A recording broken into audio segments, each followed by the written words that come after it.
graça do nosso Senhor possa reinar sobre a vida dos irmãos, amém? Muito bom estarmos aqui mais uma vez, nessa noite, para adorarmos ao Senhor. Agradecemos ao nome do Senhor por essa oportunidade de estarmos mais uma vez aqui na casa de Deus, esse grande privilégio que é de ministrar a palavra de Deus para todos. E nós temos assim muita alegria de estarmos aqui, porque vocês sabem que nós estamos vivendo um momento de feriado prolongado, onde basicamente é conhecido esse feriado como o feriado que mais a humanidade abandona os preceitos de Deus.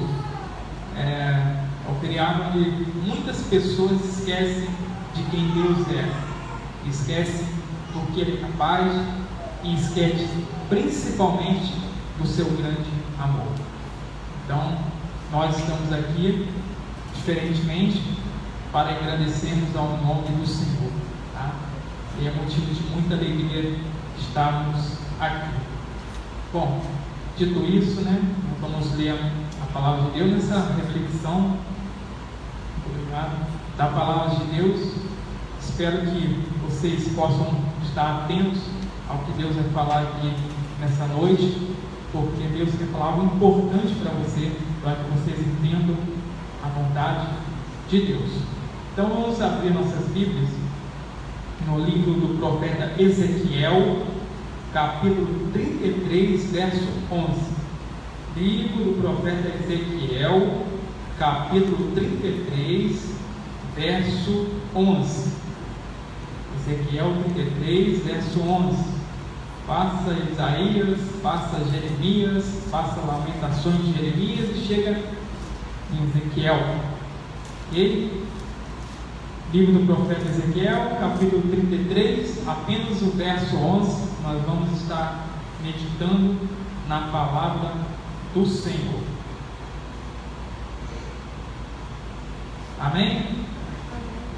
Diz assim a palavra de Deus: Disse-lhe: Vivo eu, diz o Senhor Deus, que não tenho prazer na morte do ímpio, mas em que o ímpio se converta do seu caminho e viva. Convertei-vos dos vossos maus caminhos, pois por que razão morrereis, ó casa de Israel? Vamos orar nesse momento. Senhor nosso Pai, nós te rendemos graças porque o Senhor se faz presente aqui, e nós lhe pedimos, ó Deus, que nossas mentes sejam abertas para entendermos a Tua palavra, a palavra do Senhor que entre em nossos corações. Em nome de Jesus, amém. Meus irmãos, nós temos um texto aqui da palavra de Deus, do profeta Ezequiel. É um período, o Senhor falou através do profeta Ezequiel, num período onde o povo de Israel estava cativo da Babilônia.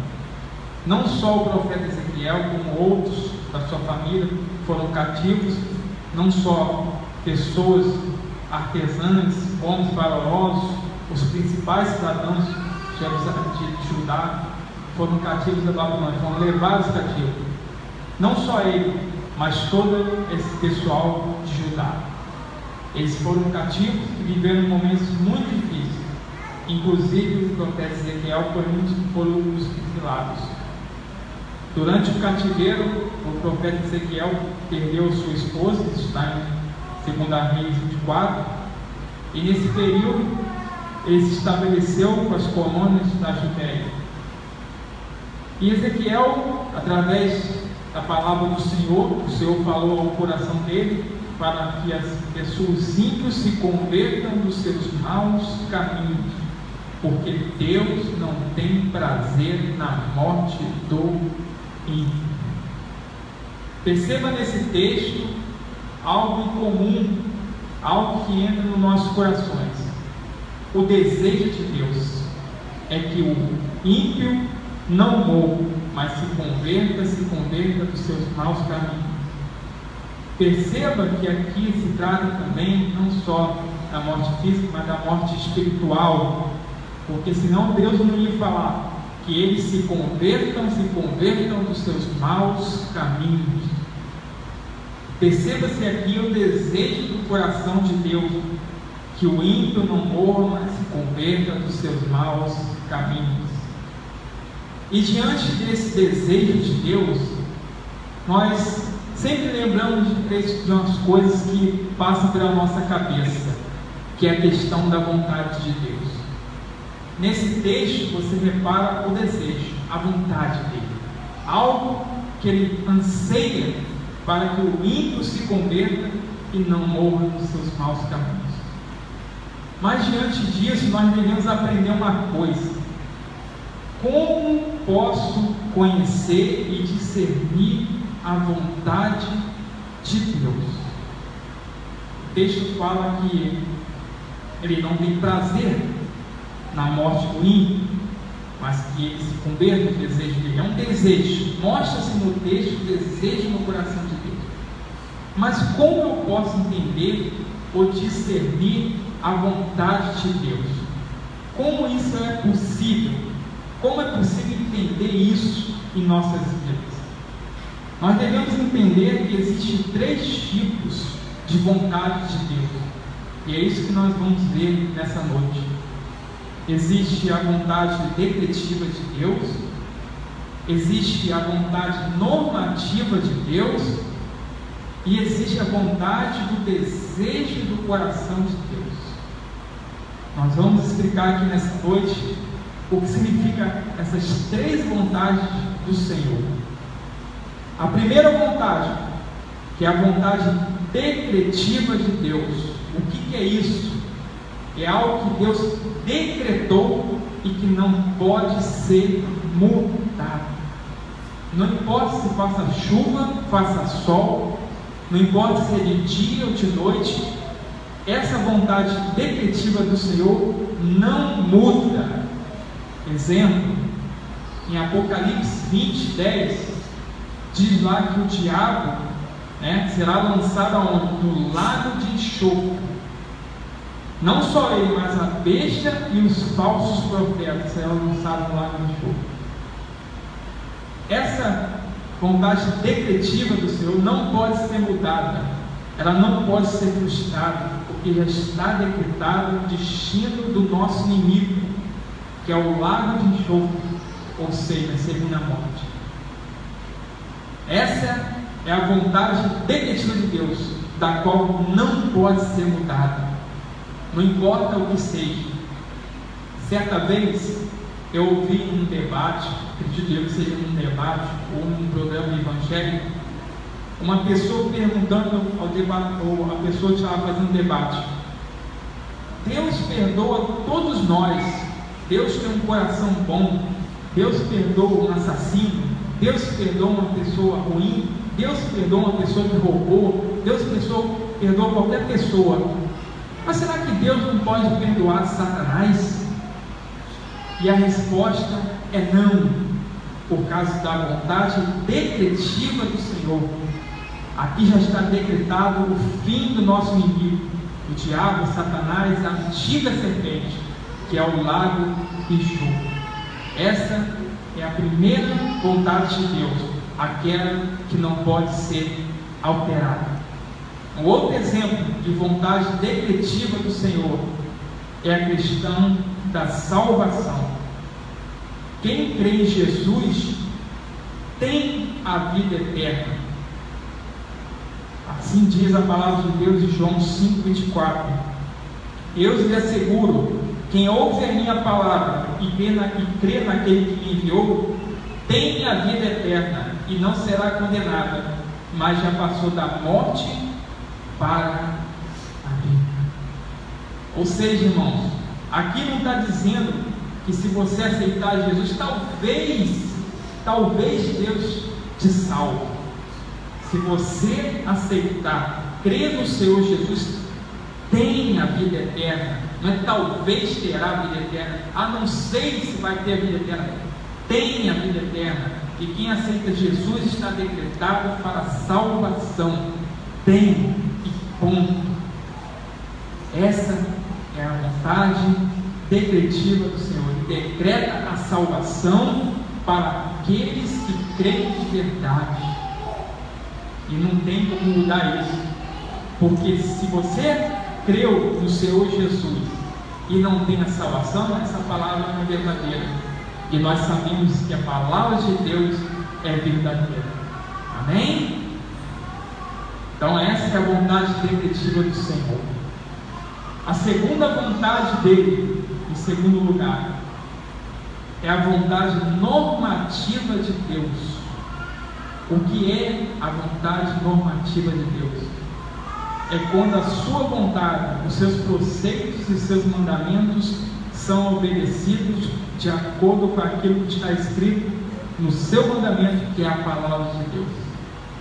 A sua vontade está toda registrada na tua palavra, que é a Bíblia Sagrada. A vontade normativa consiste nos requisitos morais de Deus, que Ele torna conhecido, revelado na Bíblia Sagrada, na palavra de Deus. Você reparando, a palavra de Deus, a Bíblia Sagrada, traz todas as normas de Deus para que você tenha acesso à vida eterna. A vontade de Deus está toda na Bíblia Sagrada. A vontade de Deus está na sua palavra. E essa é uma vontade normativa, onde seus preceitos e seus mandamentos estão escritos nela. E ninguém poderá dizer que não está.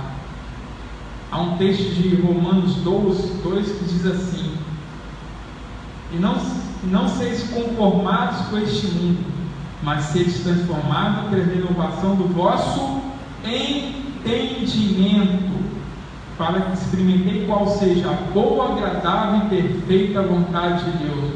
O que está querendo dizer aqui? Como que a gente experimenta a agradável e perfeita vontade de Deus? Através do entendimento da sua palavra. Através do seu entendimento.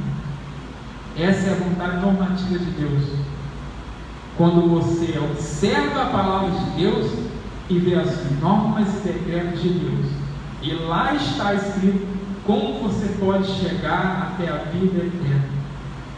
Um outro texto que repete bem isso, a vontade normativa do Senhor, é Efésios 5,17, que diz assim: por isso, não sejais insensatos, mas entendei qual seja a vontade do Senhor. O texto está falando para você entender qual é a vontade do Senhor. E como que nós entendemos a vontade do Senhor?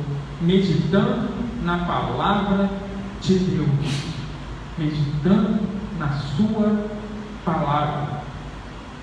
Existe um texto também de 1 Tessalonicenses 5,18 que diz assim: em tudo dai graças, porque esta é a vontade de Deus em Cristo Jesus para convosco. Em tudo dai graças, porque esta é a vontade de Deus. E como que nós descobrimos isso? Porque está escrito na palavra de Deus que se você dá graças ao Senhor, saberemos que essa é a vontade de Deus, que é a vontade normativa dele.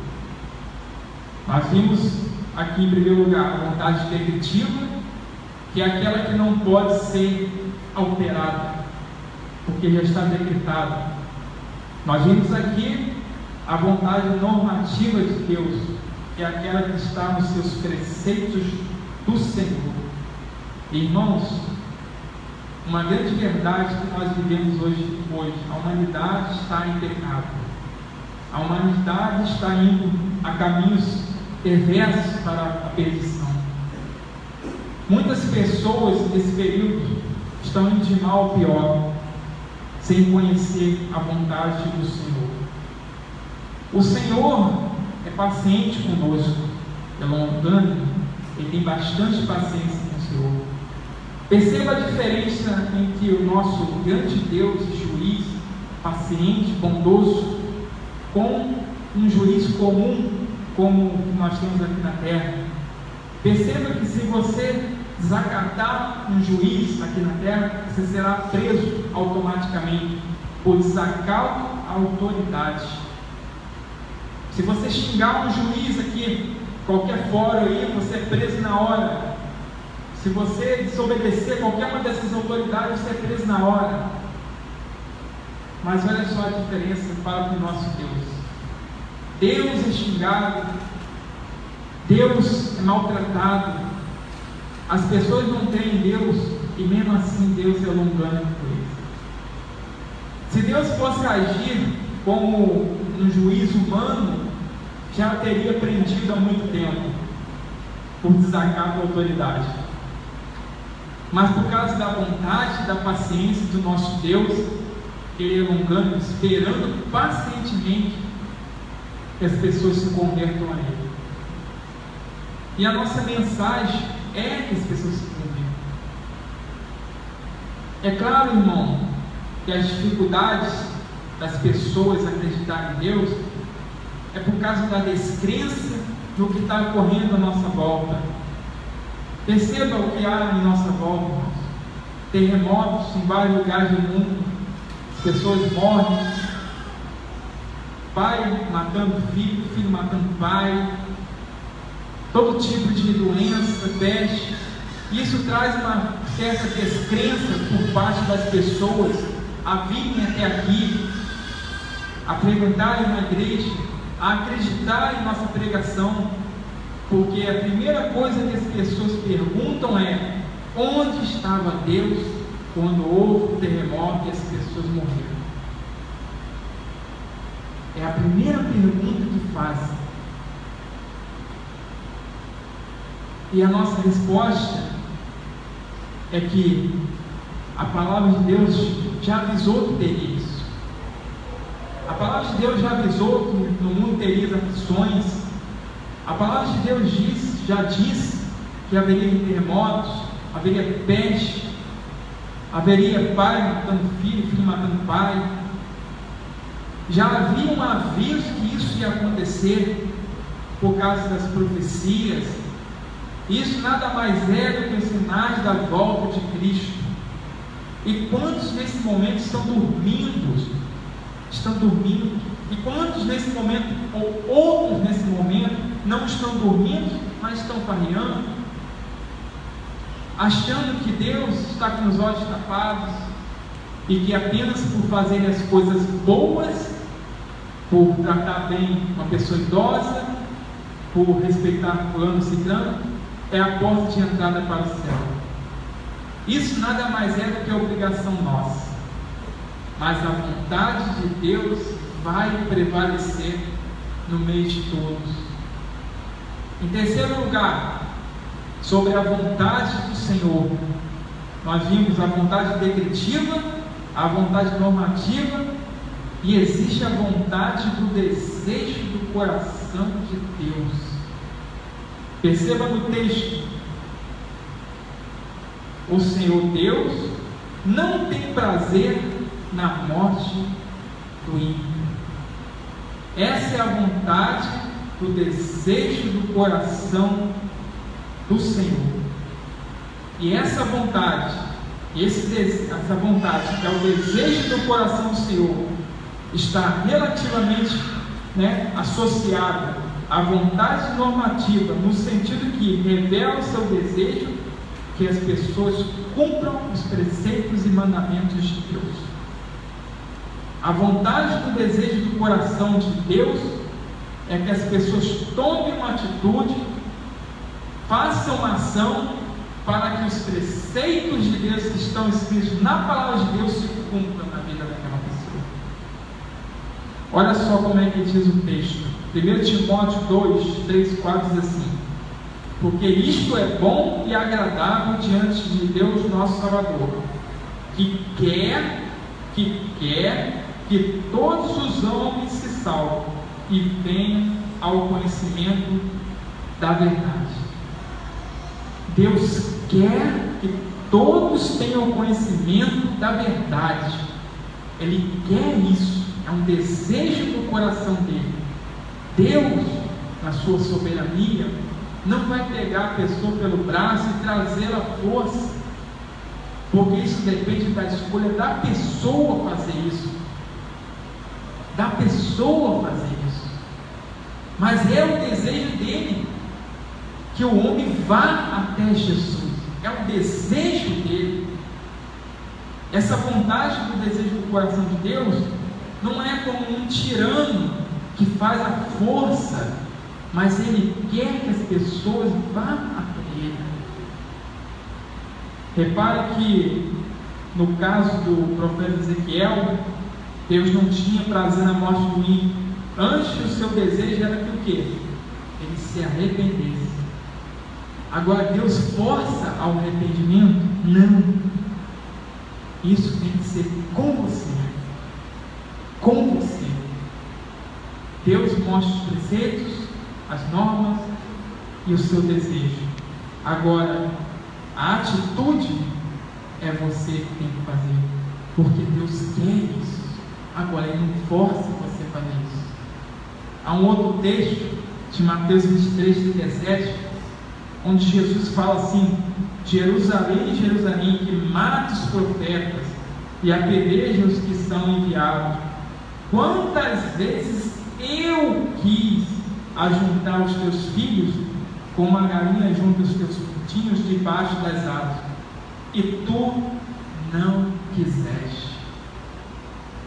Quantas vezes eu quis, Jesus falou assim, eu quis, era o meu desejo que você viesse para perto de mim, era o meu desejo que você se aproximasse de mim, era o meu desejo de salvar, mas tu não quiseste, você não quis, o meu desejo não foi respeitado. Então, na vontade do desejo do coração de Deus, Deus não força ninguém, mas Ele mostra que Ele queria.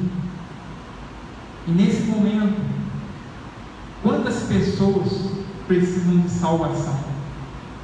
As pessoas me perguntam o que é a salvação. Se nós imaginarmos Deus, Jesus somente nessa vida, somos os mais miseráveis de todos os homens. Devemos entender que a eternidade está mais próxima do que nunca. A eternidade com Deus no céu. E o que nós podemos fazer para que o desejo do coração de Deus seja cumprido? Aceitarmos a Jesus como um Salvador. E como que é esse processo? Como que eu faço para ser salvo? Creia no Senhor Jesus. Creia nele. Mas eu creio, mas para crer é preciso tomar uma atitude, uma mudança de vida. É preciso ter uma mudança de vida, não apenas com as palavras, mas com as atitudes que Deus quer no seu coração. E concluindo essa mensagem, meus irmãos, Deus não tem prazer na morte do ímpio, mas que ele se converta dos seus maus caminhos. Que se convertam e que não morram espiritualmente. Porque, igual Romanos 8:28 diz assim: e sabemos que todas as coisas contribuem justamente para o bem daqueles que amam a Deus, daqueles que são chamados segundo os seus propósitos. Segundo o seu propósito. Meus irmãos, que a vontade de Deus possa prevalecer na vida dos irmãos. A vontade do efetivo está determinada. Satanás será derrotado no último dia, será lançado no lago de enxofre, e nunca mais ele aparecerá em nossa vida. Quando o grande dia do Senhor chegar, a vontade normativa está toda registrada na palavra de Deus, toda registrada, as normas e preceitos do Senhor, e a vontade do desejo do coração de Deus, que depende apenas de você, porque Deus respeita o seu livre-arbítrio, e você tem o direito e tem a sua decisão na ponta das mãos. Basta acreditar no Senhor e vir para o lado do Senhor. Ele quer isso. Se você entendeu que a vontade de Deus tem que prevalecer, tome uma atitude de aceitar Jesus e fazer parte do reino de Deus que está preparado desde o início de tudo, desde a consumação dos séculos. Deus, na sua infinita sabedoria, deseja que a sua atitude, que você tome uma ação, porque Deus não força ninguém. Porém, Ele está ao nosso lado, está perto da gente. E se você aceitar a Jesus, tiver encontro com Ele, saiba que o desejo do coração de Deus foi cumprido. Amém? Que Deus abençoe a sua vida e que esse período que tanto nós vivemos de dificuldade, de notícias ruins, que possamos estar orando, que possamos estar entendendo que o que importa nesse momento é a vontade de Deus. E se você fizer a vontade de Deus, saiba que você terá garantido um lugar no céu e a salvação em Cristo Jesus. Para nós encerrarmos aqui, vou falar aqui um texto de Apocalipse 22, 20, que diz assim: aquele que dá testemunho dessas coisas diz: sim, Senhor, em breve, amém. Vem o Senhor Jesus. Vem o Senhor Jesus. Estamos preparados? Estamos preparados para o grande encontro com o Senhor? Saiba que Ele está à porta e bate. E se você abrir, Ele será contigo e com você. Amém? Que Deus abençoe a sua vida, que você tenha entendido que a vontade de Deus tem que prevalecer, mas que a ação para que você possa ter a salvação depende de você, porque você tem o livre-arbítrio. Escolha o lado certo, escolha estar com Jesus, porque breve Ele voltará. Amém?